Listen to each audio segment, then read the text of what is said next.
हम पढ़ रहे हैं प्राचीन भारत इतिहास को। इसी क्रम में आज हम बात करेंगे प्राक इतिहास की। प्राक इतिहास यानी कि जिस समय के मनुष्यों के जीवन की जानकारी का कोई लिखित साक्ष्य नहीं मिलता है, उसे प्राक इतिहास या प्रागैतिहासिक काल कहा जाता है। प्राप्त अवशेषों से ही हम उस काल के बारे में या उस समय के जीवन के बारे में जानते हैं। उस समय उपलब्ध प्रमाण उनके औजार हैं जो प्रायः पत्थरों से ही निर्मित हैं। ए कनिंघम को प्रागैतिहासिक पुरातत्व का जनक माना जाता है। औजारों की प्रकृति के आधार पर प्रागैतिहासिक काल को 3 भागों में बांटा जा सकता है। पहला पुरा पाषाण काल यानी पेलियोलिथिक एज, मध्य पाषाण काल यानी मेसोलिथिक एज और तीसरा नव पाषाण काल यानी नियोलिथिक एज। पश्चिमोत्तर भारत के सोहन घाटी क्षेत्र से पुरा पाषाण संस्कृति के साक्ष्य प्राप्त हुए हैं।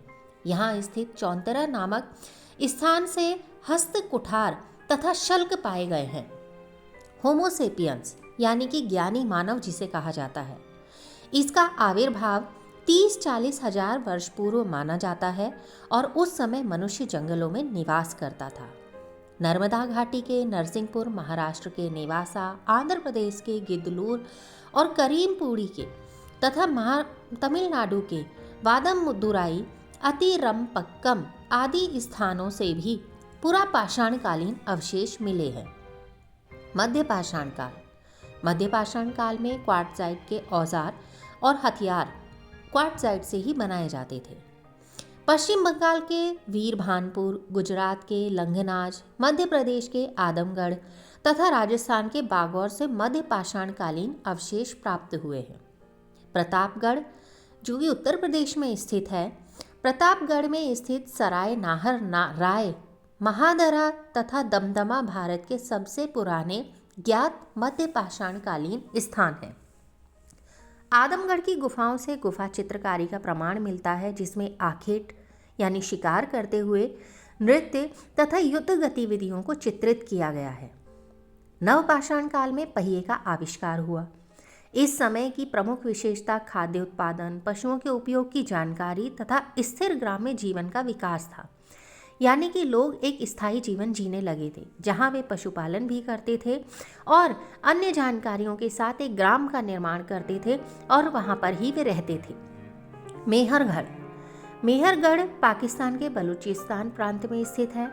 प्रसिद्ध नवपाषाणकालीन स्थल है, जहां 7000 ईस्वी पूर्व में कृषि कार्य का प्राचीनतम साक्ष्य प्राप्त हुआ है।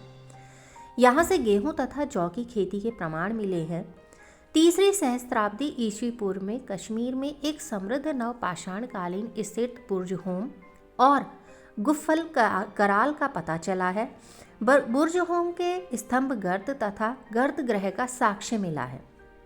मनुष्य के साथ कुत्ते, भेड़िए, जंगली बकरी के शवाधान भी प्राप्त हुए हैं। मनुष्य ने सबसे पहले कुत्तों को पालतू बनाया था। उत्तर प्रदेश के बेलन घाटी में स्थित कोल्डी हवा नामक स्थान से चावल की कृषि का साक्ष्य मिला है, जो लगभग 7000-6000 ईस्वी पूर्व का है। चिरांद यानी बिहार में जो स्थित है, वहाँ से हड्डी के अनेक उपकरण पाए गए हैं। वहाँ से हिरण के सींग भी मिले हैं और पाए गए हड्डी के उपकरणों में वो हिरण के सींगों से ही बने हैं। मानव द्वारा बनाया जाने वाला प्रथम औजार कुल्हाड़ी था। मनुष्य ने सबसे पहले जिस धातु का प्रारंभ किया वह तांबा थी।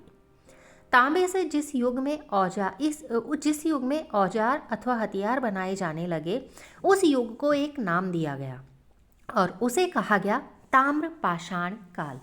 आज की वीडियो में इतना ही। अगले वीडियो में मिलेंगे हड़प्पा सभ्यता या सिंधु सभ्यता से संबंधित जानकारी के साथ। नमस्कार।